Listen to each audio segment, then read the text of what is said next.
지지율 선두권을 달리면서 양강 구도를 형성한 두 대선 후보가 연일 고개를 숙이고 있습니다. 이른바 가족 리스크로 대선 판도가 크게 흔들리고 있습니다. 날로 악화하는 여론을 어떻게 수습할지 최대 과제로 떠올랐습니다. 조기현 민주당 전 법률위 부위원장, 윤기찬 국민의힘 새시대위 대변인과 전국 상황 정리해 보겠습니다. 안녕하세요. 네, 안녕하세요.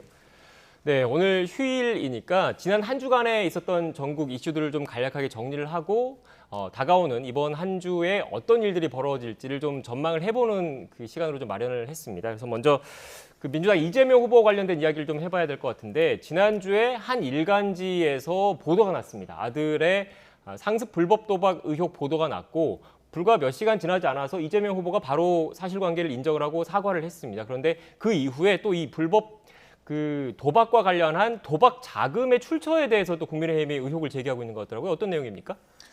그러니까 이 도박을 했다는 것은 뭐 이 지사 이 네. 후보도 인정을 하고 계시고요. 다만 그 아들이 6개월간 인턴 이외에는 경제 활동을 크게 하지 않는 상황이었음에도 불구하고 빚을 보면 한 1,100만 원, 크게 보면은 네. 1,100만 원 정도의 이제 금융권 빚이 있는 걸로 나오고 있는데, 다만 그 도박 자금 관련돼서 예를 들면 2019년도에 5천만 원 정도가 일단 증여했다고 밝혔어요. 그러면 5천만 원 정도는 자금 출처가 나왔고요. 네.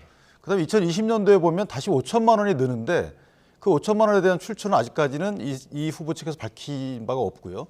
또한 5천만 원의 채무 변제라는 그 항목이 나옵니다.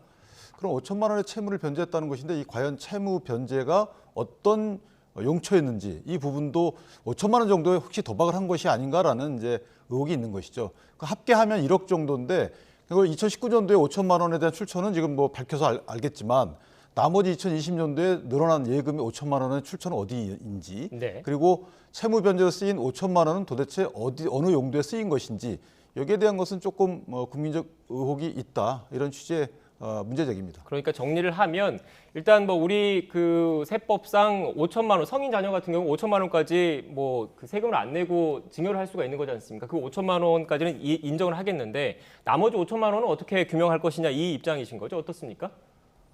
그래서 이제 뭐 세세한 내역에 대해서는 사실 뭐 본인만 알 것이고 또 이재명 후보도 뭐 직접 확인도 했겠지만 이제 구체적 내용은 아직 밝혀지지 않았습니다만, 이게 이제 중요한 문제는 이제 이런 의혹 제기가 사실은 뭐 증여로 이루어진 뭐 자금부터 해서 그게 이제 그 근원이 돼서 혹시 도박 자금에 들어가지 않았느냐는 어떤 뉘앙스의 문제 제기로 보여지는데요. 네. 뭐 어쨌든 이게 본인도 그렇고 이재명 후보도 뭐 수사를 통해서 이 책임을 지겠다는 입장을 분명히 밝히고 있기 때문에 뭐 도박 관련 수사라는 게 도박 자금의 출처부터 실제 도박 자금에 동원된 금액이 얼마인지, 그리고 도박을 통해서 이 취득한 이익이 어느 정도인지에 따라서 이제 처벌 수위가 결정이 되기 때문에 수사를 통해서 확인될 수 있는 내용이고요. 이거를 너무 후보와 연관시키기 위한 어떤 방편으로 과도한 정치 공세로 나가는 것은 좀 적절하지 않아 보입니다. 네, 좀 정리를 하면 앞선 그래픽이 하나 있거든요. 국민의힘과 민주당 그 입장인데, 네, 다시 한번 좀 크게 좀 띄워주십시오. 일단 그 국민의힘 입장에서 주장하고 있는 거는 앞서 그 대변인께서는 1억 정도 이렇게 대략적으로 얘기를 했지만 정확한 액수로 치면 한 8,878만 원 정도인데 나머지 5천만 원일 때 나머지 액수는 어떻게 된 것이냐, 이 그 질문을 계속 하시는 것이고, 지금 5천만 원까지는 증여세 신고를 한 것이다, 그래서 문제될 게 없다라는 취지로 또 그 부위원장님께서 말씀을 하셨는데, 일단 저도 그 사회부에서 취재를 하다 보면 이 경찰이 불법 도박과 관련해서 수사를 할 때 기본적으로 수사 절차가 어디에서 도박을 했는지, 또 이 도박 자금의 용처는 어디가 있는지를 기본적으로 수사를 하거든요, 금융 내역을. 그런데 지금 현재 그 이재명 후보 아들 같은 경우에는 경기 남부청에 사건이 배당된 걸로 알고 있는데 이 수사 과정에서 밝혀지지 않을까요? 어떻습니까? 근데 이제 수사 과정에서 밝혀지는 건 당연한 거고요. 네. 지금 국내심의 김건희 씨에 대한 의혹도 마찬가지예요. 네. 이미 이제 뭐 사기 등 혐의로 고소가 돼 있잖아요.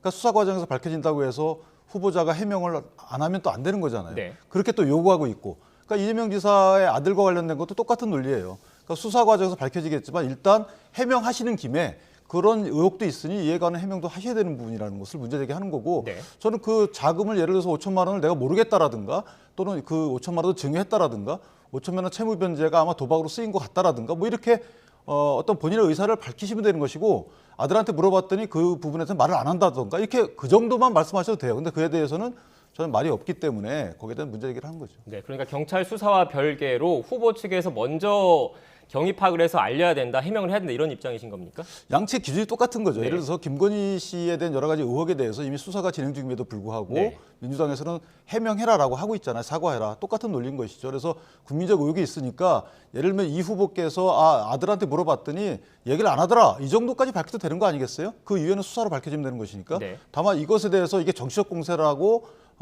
그 의문을 제기하지 말라 이렇게 하는 것은 조금 안 맞다는 거죠. 앞뒤가. 네. 지금 도박 자금과 또 별개로 그 마사지업소 후기를 올린 것과 관련해서 지금 논란이 불거졌습니다. 이것과 관련해서 성매매는 없었다라는 게 이재명 후보 측, 이재명 후보의 아들 측의 입장인 거죠? 예, 그렇습니다. 뭐 후보자께서도 직접 밝히셨지만 네.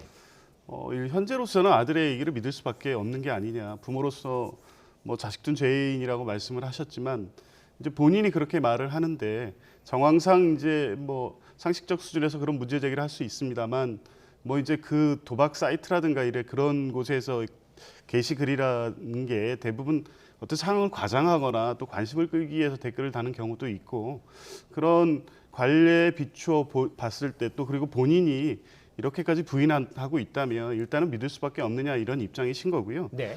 이미 불법 도박이라는 비난 가능성이 상당한 문제가 이제 이미 국민께 공개가 됐고 그거에 대해서 비판을 받고 있는 상황이라고 하면 이 문제 역시도 어떤 사실관계 확인이 있다면 후보께서는 밝히시고 또 사과와 양해를 구하셨을 겁니다. 그런데 이제 현재로서 알고 있는 또 알 수 있는 사실 정도가 그 정도이기 때문에 그런 입장을 밝히시는 거고요. 네. 그렇게 알고 있습니다. 네, 일단 이렇게 이재명 후보의 아들과 관련한 아들을 둘러싼 논란이 커지고 있다 보니까 이재명 후보 거듭 고개를 숙였습니다. 관련된 녹취가 있는데 녹취를 듣고 오겠습니다.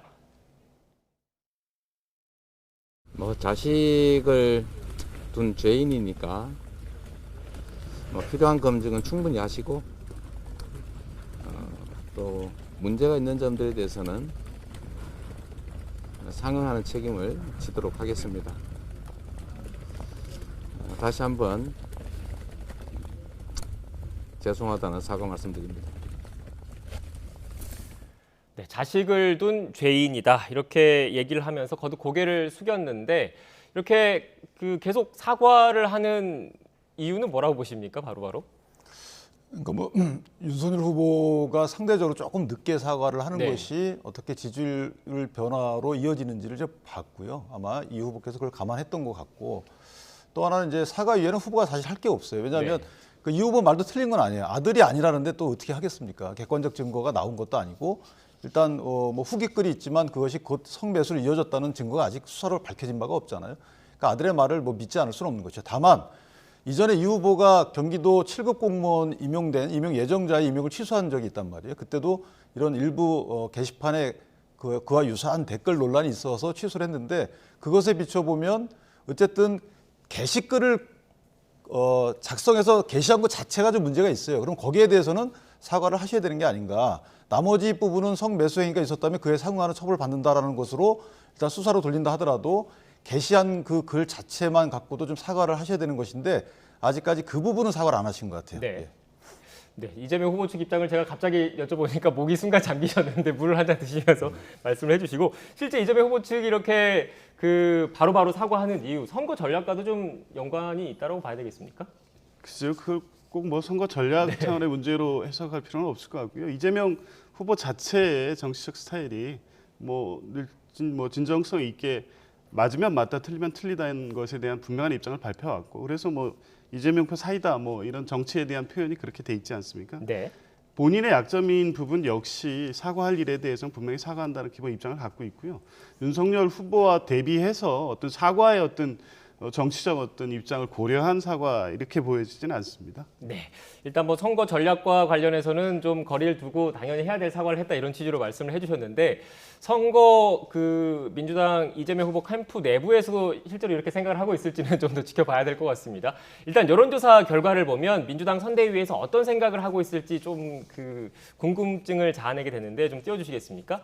일단 차기 대선 후보 지지도와 관련해서 그 여론조사 결과입니다. 갤럽에서 조사한 결과인데 연령대별로 좀 나눠봤습니다. 일단 이재명 후보, 윤석열 후보의 지지율을 이렇게 쭉 보여주시는데 주목할 부분은 의견 유보, 그러니까 누구를 찍을지 아직 잘 모르겠다라는 유보층이 보시는 것처럼 2030 세대가 다른 연령층보다 상대적으로 많습니다. 그런데 지금 일단 이 여론조사 결과가 그 최근 불거진 이재명 후보 아들과 관련된 논란이 제대로 얼마만큼 반영된지는 좀 더 파악을 해봐야 되겠지만 그 민주당 선대위 내부에서는 이번 논란과 관련해서 이른바 2030 세대의 표심에 좀 영향을 미치는 것 아니냐 이런 걱정도 할 수 있을 것 같다는 생각이 드는데 어떻습니까? 뭐 영향을 어느 정도 미치겠죠. 네. 어쨌든 최근에 2030에서 이재명 후보의 지지율이 약간 상승 추세에 있었는데 이제 아마 지금 제기된 이 아들 문제가 이 최근 현재까지 여론조사에 정확히 반영돼 있지는 않다고 볼 수도 있습니다. 근데 이제 그게 반영되는 여론조사가 이제 내일쯤 나올 텐데요. 네. 그래서 전체적으로 보면 실제 아들 문제에 대해서는 비판의 지점이 있고 상식적으로 받아들이기 어렵고 당연히 그 부분에 대해서는 이재명 후보 사과해야 될 문제라고는 보지만 대선 후보 이재명의 자질을 평가하고 또 윤석열 후보와의 경쟁력을 평가하는 데 있어서 중요하고 결정적 요소냐 그렇게 보여지지는 않습니다. 여론에서도 최근에 윤석열 후보의 2030 지지율이 떨어지면서 이렇게 이제 교차가 이루어진 점의 핵심은 윤석열 후보가 내세웠던 공정의 가치 이 부분이 특히 2030에게 호소력이 있었고 그 부분에 대한 평가가 있었기 때문에 2030의 지지율이 더 높게 나왔던 것인데 그 부분이 흔들리고 있다는 것은 분명해 보이고요. 네. 그것이 이재명 후보의 아들 이슈가 그런 추세를 뒤바꿀 만큼 이 구도에 크게 영향을 미치지는 않을 것으로 조심스럽게 보고 있습니다. 네, 일단 뭐 윤석열 후보 측도 안심할 상황은 아닙니다. 지금 조금 전에 그래픽을 좀 크게 좀 다시 한번 띄워주시면 일단 그 연령대별 갤럽 조사도 그렇고 쿠키뉴스와 한길리서치의 조사 결과도 그렇고 지금 그 60대 이상 그 고령층을 제외하고 대다수 연령층에서 상대적으로 윤석열 후보 측이 열세인 모습을 좀 보이고 있거든요. 그런데 이게 윤석열 후보가 국민의힘 후보로 선출된 이후 이른바 컨벤션 효과를 누렸지 않습니까? 그때와 비교했을 때 상대적으로 그 다른 연령층에서 좀 지지율이 떨어지는 빠지는 모습 경향성을 보이고 있습니다. 어떻습니까? 그러니까 주로 이제 제가 눈여겨 보여지는 것이 네. 사실 이제 무당층, 네. 중도층에서 많이 좀 빠지는 듯한 이런 그 수치상 변화를 보기 때문에 예를 들면 지금 20대를 보면 원래 20대가 이제 무당층이 좀 많이 있어요. 그리고 특정 후보에 대한 충성도가 낮기 때문에 상당히 변화 여지는 크지만 사실 조금 많이 변했어요. 네. 이 부분을 보면 이전 지지율 추이를 보면 윤석열 후보에서 좀 이탈하는 부분이 많이 있어요. 다만 이것은 각 사안별로 또는 후보의 흐름별로 또 변화 가능성이 크기 때문에 지금 이것을 단정적으로 고정됐다라고 보기는 어렵습니다. 그러니까 이재명 지사의 경우에도 윤석열 후보에 대한 잣대를 공정에 대한 뭐 불공정이다라는 문제 제기를 했듯이 지금 이재명 후보의 경우에도 아들의 문제가 사실은 그 5천만 원씩 증여한 부분이 있잖아요. 큰아들한테 5천만 원, 작은아들한테 5천만 원. 근데 이재명 후보가 청년 무슨 발대식에서 한 말씀을 보면 사실 본인 아들들은 이제 실업자로 지내고 있고 특권층의 부의 대물림을 비판까지 하셨는데도 불구하고 본인 또 이렇게 5천만 원씩 증여를 했단 말이에요. 법이 허용하는 테두리에서 이런 것들에 과 관련해서 과연 이재명 후보에 대한 공정의 잣대가 이 청년들이 볼 때 그것을 수긍할 수 있는지 여부는 또 다음 이제 여론조사에서 반영이 되겠죠. 네, 일단 뭐 두 분 말씀하신 것도 그렇고 대다수 여론조사 전문가들도 그렇고 여론조사 기간, 여론조사 방법, 문항 이것에 따라서 뭐 여론조사 수치가 뭐 갈팡질팡하는 경우도 있고 엎치락뒤치락 하는 경우도 있기 때문에 전반적인 추세를 봐야 한다는 점 그리고 지금 대선까지 80일 정도 많이 남아있지 않습니까? 앞으로 여론조사의 추이가 어떻게 될지는 좀 더 지켜봐야 한다는 점을 시청자 여러분께 다시 한번 말씀을 드리는데 최근 그 윤석열 후보의 지지율 추이와 관련해서 또 상당수 여론조사 전문가들은 이런 얘기를 하더라고요. 이른바 그 부인과 관련된 리스크가 그 윤석열 후보의 지지율에 좀 영향을 미친 것 아니냐, 실제로 미치고 있는 것 아니냐라는 분석들을 좀 하고 있는데 관련해서 윤석열 후보가 거듭 입장을 좀 밝혔습니다. 녹취를 듣고 관련된 이야기 이어가겠습니다. 앞으로 어떤 나중에 무슨 상황이 생길지도 모르고 하여튼 제가 어제는 제 아내를 대신해서 국민들께 말씀을 드렸고 더는 제가 그 질문에 대해서는 코멘트하지 않겠습니다. 제가 제 처에 미흡한 부분에 대해서 국민의 비판을 겸허하게 받아들이고 사과를 올렸습니다마는 또 민주당 주장이 사실과 다른 그런 가짜도 많지 않습니까? 그러니까 그런 부분들은 좀 여러분들께서 잘 판단해 주시고 네, 앞서 이재명 후보 녹취를 듣고는 그 대변인님께 질문을 바로 드렸기 때문에 이번에는 부위원장님께 질문을 좀 드릴게요. 일단 윤석열 후보가 그 부인 김건희 씨와 관련된 논란, 이후 여하를 불문하고 좀 사과를 하겠다 이렇게 공식 사과를 하긴 했는데 일각에서는 이런 얘기를 또 하는 것 같습니다. 구체적으로 뭘 사과했다라는 거냐 이런 비판적인 목소리도 나오고 있던데 민주당의 입장은 어떻습니까? 이제 지금 이제 말씀하신 내용 그대로입니다. 네. 사과를 한 것이냐? 며칠 동안 14일부터 이 문제가 제기된 이후에 윤석열 후보가 보였던 태도, 또 당 주변에서 윤석열 후보를 공식적으로 옹호하면서 밝혔던 입장에 의하면 사과를 했다고 보기 어렵고 이걸 바라보는 국민의 입장에서도 사과로 받아들여지지 않는 사과를 했다고 보여지는 거거든요. 그건 지난번 개사과 논란 때도 동일했습니다. 처음에 문제 제기가 되면 역정을 내면서 여기에 대해서 굉장히 강하게 비판을 합니다. 보도 태도의 문제 아니면 뭐 정치 공작이라는 문제 제기를 하거나 또 가짜 뉴스라고 하거나 이런 동일한 패턴이 반복이 되고 그 다음 날 이게 여론에 심상치 않았을 때는 약간 발을 빼는 듯한 뭐 유감 정도의 표현을 하고 그게 이제 3일 4일 지나서 여론에 미치는 영향이 정말 심각한 정도에 이르라고 했을 때 공식적인 사과 입장을 내놓기는 하는데 그때도 역시 오늘과 같이 어떤 조건이 붙습니다. 지금 마지막 사과에서도 역시 민주당 주장에는 가짜 뉴스가 있지 않느냐. 이 얘기는 뭐냐면 가짜 뉴스라고 보기도 어렵거니와 뭐 18가지의 어떤 경력 관련 문제제가 있는데 그중에 몇 개에 있어서 정확한 사실관계가 아직 확인되지 않았다고 하더라도 확인된 내용만으로도 이미 국민의 공분을 사고 있는 내용입니다. 그렇다고 하면 거기에 조건을 붙이는 사과가 있을 수 없고요. 이제 그런 사과를 진정한 사과로 받아들이기 어렵다는 거죠. 그러니까 실제 진정한 사과를 했다고 하면 거기엔 조건이 있을 수 없습니다. 그런 게 이제 민주당의 기본적인 입장입니다. 네, 반면에 또 국민의힘 입장에서는 민주당이 너무 가짜 뉴스를 민주당이 내놓는 가짜 뉴스, 가짜 주장도 많기 때문에 여기에 대한 좀 억울함도 있다 이런 입장인 것 같더라고요. 억울함보다는 이제 네. 사실관계를 확인하자. 명확히 국민께 설명할 필요 있는 거죠. 네. 예를 들면 지난 한 며칠 전만 해도 사실 왜 빨리 사과 안 하냐라고 민주당이 공세를 했어요. 네. 그러니까 그 윤석열 후보 측에서는 사실관계를 파악해야지만 말씀하신 것처럼 어떤 사과를 하는지 뭘 사과하는지를 국민께 정확히 적시해서 사과를 해야 되는 거 아니냐라고 했어요 분명히. 그러다 이제 사과를 빨리 했단 말입니다. 그때 다시금 뭘 사과하는 거냐 또 이렇게 공세가 나오는 것이죠. 그러니까 결국은 이제 정치적 공세인데 어쨌든 당끼리의 또는 후보끼리의 정치적 공세는 뭐 늘 있는 거니까 그렇다 치더라도 국민에 대해서 우리가 국민에 대한 입장을 볼 때는 일단 사과를 빨리 한 이후에 어쨌든 논란을 키웠고 그다음에 여러 가지 수상 경력과 관련돼서 문제가 있어 보이기 때문에 이에 대해서 사과를 하고 그다음 국민께 뭐가 잘못됐는지 추후에 본인이 사실관계를 파악한 뒤에 또 추가로 설명드려야 되는 것이죠. 예를 들면 민주당의 모 의원께서 문제 제기를 했던 뭐 어떤 특정 기관에 물어봤더니 그런 게 없더라라고 해서 무조건 허위다라고 단정적으로 문제 제기를 하셨잖아요.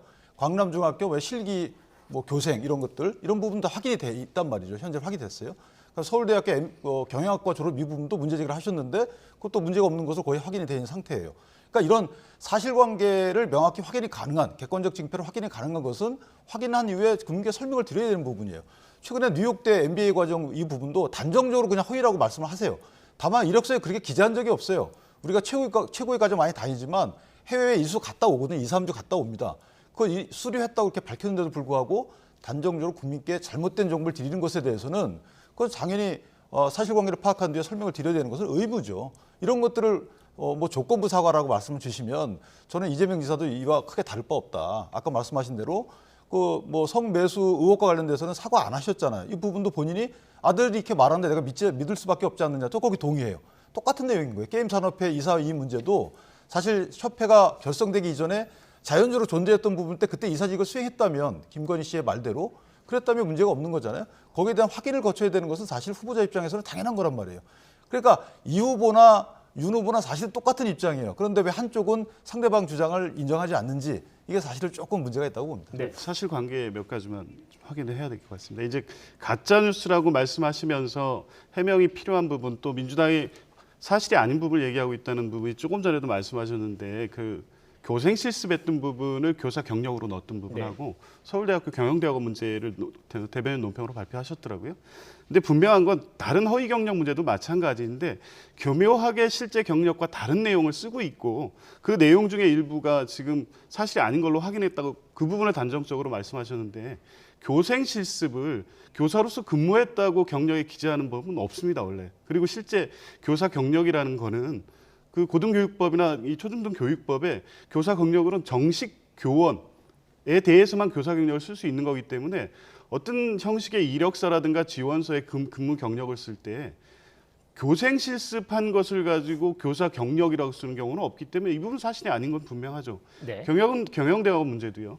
서울대학교 경영대학원에 내부에 있는 경영대학원 일반 대학원 과정하고 경영 전문대학원 과정은 학제가 되는 분명히 구별되는 과정입니다. 근데 거기 그 경력에 기재한 내용은 경영대학원 경영학과 석사 이렇게 기재되어 있기 때문에 이걸 서울대학교의 경영대학원 사이트를 가보면 이 경영대학원 석사와 경영전문대학원 석사가 명확히 구분되는 걸 확인할 수 있음에도 불구하고 이것을 다른 것으로 기재한 거는 당초 기대할 때부터 단순한 착오가 아니라 어느 정도 의도한 경력에 대한 과장 부풀리기, 허위라는 부분은 어느 정도 확인이 됐고 이런 부분은 비단 최근에 문제 제기한 게 아니라 이미 지난 국회 때부터 김건희 씨의 경력 문제는 계속 문제 제기되고 있었습니다. 그게 이번에 이제 언론 보도를 통해서 확인이 됐고 그걸 해명하는 과정에 문제가 다시 불거진 거죠. 그러면 윤석열 후보 캠프에서는 김건희 배우자 본인이건 캠프에서 진작에 다 확인하고 준비가 됐어야 될 문제인데 지금에 와서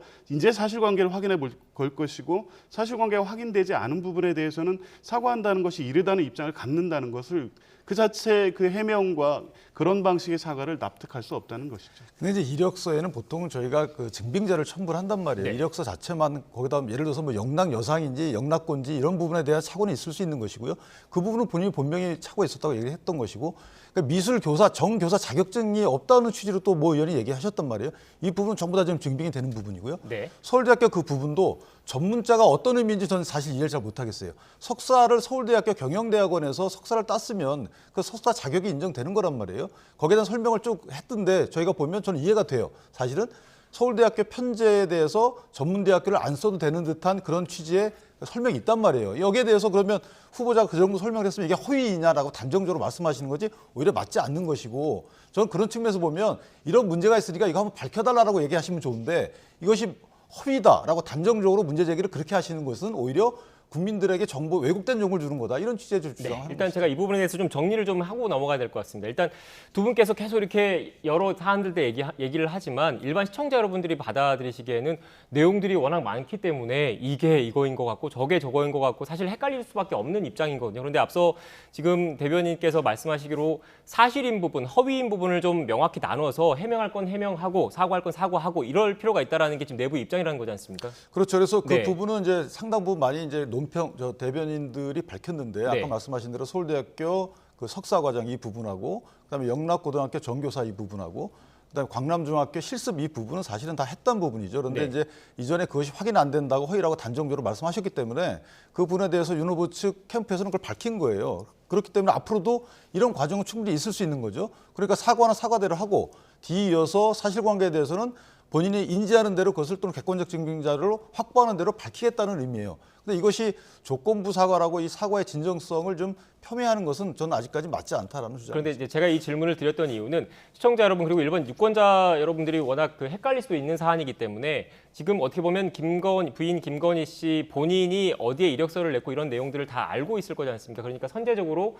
관련해서 어떤 부분에 대해서는 좀 문제가 될 수 있는 부분을 좀 밝히고 사과할 건 사과하고 이렇게 좀 나눠서 선제적으로 이야기를 하고 반대로 이재명 후보 측에서도 지금 계속 말씀을 제기하시고 있는 여러 의혹들이 있지 않습니까? 명확하게 명쾌하게 해명하지 않고 있다는 부분, 이 부분 역시 이재명 후보 측에서 선제적으로 먼저 그 사과할 건 사과하고 해명할 건 해명하고 이런 과정들이 좀 거치면 일반 시청자, 일반 유권자 여러분들이 좀 판단을 하는데 조금 더 도움이 되지 않을까라는 생각이 들어서 지금 두 분께 각자 좀 질문을 드리는 건데 그런 작업이 좀 진행되고 있습니까, 먼저? 제가 구체적으로 확인을 하지 않았지만 네. 아마 당사자가 가장 많이 알고 있고 그렇게 된 경우에 대해서도 가장 많이 알고 있을 것 같아요. 그래서 당사자가 국민께 그 해당 경위에 대해서 설명 또는 사과하는 그런 어떤 형식이든지 간에 네. 그런 것들은 있지 않을까라고 생각을 합니다. 네, 지금 향후에. 이재명 후보 측에서도 관련된 논의가 좀 진행될 가능성이 있습니까? 그러니까 지금 뭐 김건희 씨 아니, 앞서 지금 이재명 후보 아들 측과 관련해서 여러 또 해명이 석연치 않다라는 부분 좀 얘기하신 게 있잖아요. 예, 그렇습니다. 계속 그 언론에서 문제 제기하고 있는 네. 부분에 대해서는 뭐 사실관계 확인이 추가적으로 계속 있을 것이고요. 네. 이게 이제 사적 영역에서 이루어지고 성인인 아들의 행위 부분이기 때문에 객관적인 어떤 자료를 통해서 확인할 수 있는 한계는 분명히 있습니다. 그런데 어찌 됐든 제기되고 있는 의혹 부분이고 계속해서 이게 문제가 된다고 하면 사실이 확인되는 대로 사실은 사실인 대로 아닌 것은 아닌 대로 설명을 드리고 그에 대한 평가 판단을 받을 것으로 그렇게 준비하고 있는 것으로 알고 있습니다. 네, 일단 지금 두 분 모두 법조인이어서 제가 추가로 좀 질문 하나 더 드릴게요. 일단 이재명 후보 아들 같은 경우에는 불법 도박과 관련해서 본인이 인정을 했고 지금 공소시효가 남아있는 상황이기 때문에 경찰이 지금 수사에 착수를 한 거지 않습니까? 그리고 성매매 관련된 의혹도 지금 불거진 상황이어서 아마 그 부분에 대해서도 추가적으로 뭐 수사가 진행될지 여부는 좀 지켜봐야 될 것 같은데 김건희 씨 관련된 그 이력서의 경우에는 사문서 위조 등의 사문서 위조나 업무방해 혐의가 적용이 된다면 적용될 가능성이 높아 보이는데 그 부분과 관련해서 현재까지 좀 드러난 걸로 놓고 봐서는 공소시효는 다 지났다라고 봐야 되는 겁니까? 어떻습니까? 그 전근택 대변인께서 말씀하셨던데 네. 예를 들어서 2013년도, 14년도 몇 월 달인지 정확치 않지만 그쯤에 제출된 여러 가지 이력서 등과 관련돼서는 뭐 의뢰의 여지가 있다면 그럼 시효는 남아 있을 수는 있어요. 네. 다만 지금 문제 삼고 있는 것이 사무소 위조거든요. 그러니까 이력서를 작성했다는 부분은 사무소 위조하고는 상관이 없어요. 네. 내가 내 명의 이력서를 작성한 거니까.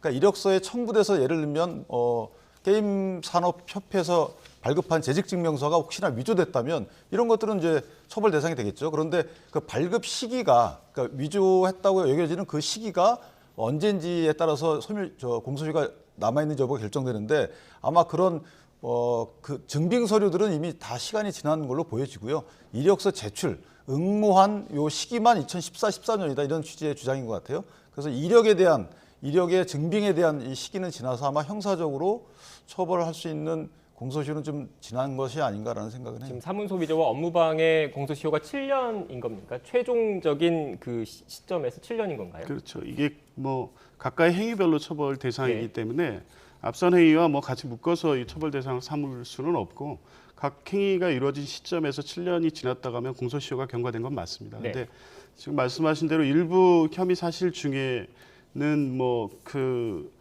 이력서라든가 지원서 제출 시기가 아직 도과되지 않은 건들이 있고 거기에 이제 첨부돼서 제출된 경력 증명서 이런 부분이 위조된 시점, 그게 위조라고 전제한다면 그 시점에 아직 그 7년이 경과되지 않은 부분이 있을 수 있다는 것이고요. 또 위조 시점하고 그게 행사되는 시점에 또 문제가 있습니다. 그게 제출되는 시점에 따라서는 뭐 전부는 아니지만 일부에 대해서는 사무소 위조 행사 또 그걸로 인해서 그 강사 채용 업무의 그 방해에 대한 혐의가 인정이 된다면 그 부분에 대해서도 법률적인 처벌 대상이 될 가능성을 배제할 수는 없다고 봅니다. 네, 지금 그 두 번째 부분에서 윤석열 후보 부인 김건희 씨와 관련된 이야기가 상대적으로 좀 내용이 좀 많았기 때문에 이번에는 그 공세를 펼칠 수 있는 주제를 다시 한번 좀 드릴게요. 일단 대장동 그 개발과 관련돼서 검찰 수사가 너무 지지부진한 것 아니냐 이런 일각의 지금 지적도 나오고 있더라고요. 국민의힘도 그렇게 보고 계시는 겁니까?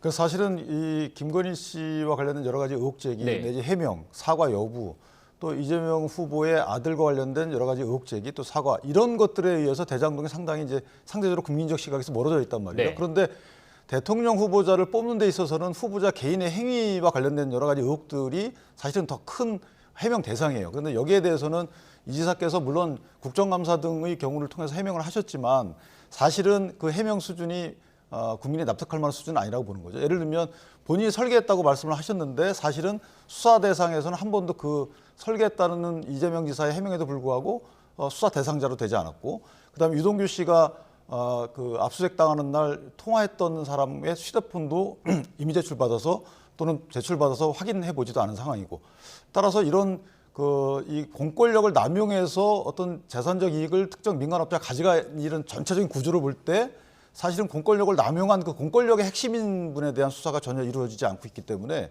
이 부분에 대해서 수사 의지가 없다. 검찰 입장에서. 따라서 특검으로 가야 됨에도 불구하고 특검과 관련된 3번의 부의를 요구한 그 국민의힘의 요구에 전혀 민주당이 답하고 있지 않다. 따라서 이것은 이재명 후보 측에서는 의지가 없다.